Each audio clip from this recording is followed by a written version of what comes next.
Amanda Manopo diminta klarifikasi soal Arya Saloka, imbas fans toksik. Artis Amanda Manopo langsung ditodong klarifikasi buntut curhat di media sosial jika ia sudah muak dengan fans atau penggemar yang toksik dan menyebarkan hoaks. Baru-baru ini Amanda Manopo curhat jika ia muak dengan penggemar yang mengaku fans berat tetapi justru menyebarkan hoaks. Hoaks yang dimaksud Amanda Manopo itu adalah terkait hubungannya dengan Arya Saloka. Diketahui, Amanda Manopo sempat dituding menjadi orang ketiga di rumah tangga Arya Saloka dan Putri N. Padahal isu tersebut sudah sempat ditepis oleh Amanda Manopo. Menurutnya, kedekatan mereka hanya sebatas rekan kerja.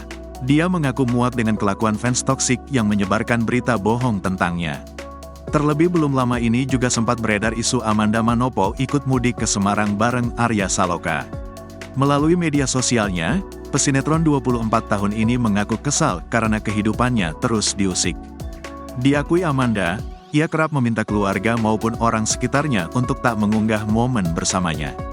Sebab ia tak ingin ada isu miring yang kembali menerpanya. Walaupun banyak warganet yang mendukung Amanda Manopo, tetapi ada juga yang memintanya untuk membuat klarifikasi terkait dengan hubungannya dengan Arya Saloka.